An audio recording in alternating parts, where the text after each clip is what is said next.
قیامت سے 30 سال پہلے، قیامت سے 30 سال پہلے بچے پیدا ہونے بند ہو جائیں گے کہ کسی بچے پر قیامت نہیں آئے گی۔ یوم تذہل کل مرضعۃ عما ارضعت، وہ ہولناکی بتانے کے لیے تشبیہ ہے، وہ یہ نہیں کہ ایسا ہو رہا ہوگا، کیونکہ بچہ تو کافر کا بھی ہو وہ معصوم ہے، مسلمان کا بھی ہو تو وہ معصوم ہے، اس لیے آپ نے کہا کہ سارے جو نابالغ مرتے ہیں وہ جس مذہب کے بھی ہیں سب جنت میں جائیں گے، چونکہ ان پر تو بھی شریعت لاگو ہی نہیں ہوئی ہے، اور سارے بچے حضرت ابراہیم علیہ السلام کے پاس چلے جاتے ہیں۔ تو حدیث پاک میں آتا ہے جتنے اہل ایمان کے بچے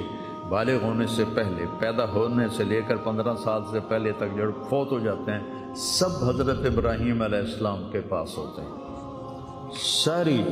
نسل ابراہیم علیہ السلام کے پاس، اور وہ ان کے باپ ہوتے ہیں، اور ان کے ساتھ وہ اپنی وہاں کی جنت کے مزے لیتے ہیں، پتہ نہیں کیا لیتے ہیں، ان میں تو کوئی نہیں پتہ۔ بس آپ نے اپنے بیٹے کے بارے میں فرمایا، حضرت ابراہیم رضی اللہ تعالیٰ عنہ علیہ السلام، چونکہ وہ ابھی ماں کا دودھ پیتے تھے، ان کا انتقال ہو گیا، تو آپ نے فرمایا اللہ تعالیٰ نے جنت میں ایک حور کو مقرر کر دیا ہے ابراہیم کو دودھ پلانے کے لیے، سبحان اللہ، اور کسی بچے کے بارے میں ایسی بات نہیں ہے۔ تو ڈران والی گل کوئی نہیں، ساڈو تے قیامت نہیں ہوندی، 30 سال پہلے بچے پیدا ہونے بند ہو جائیں گے، قیامت 30 اور 30 سے اوپر کی عمر کے لوگوں پر ہوگی، اور وہ جانوروں کی طرح ہوں گے، سڑکوں پہ زنا کریں گے، اور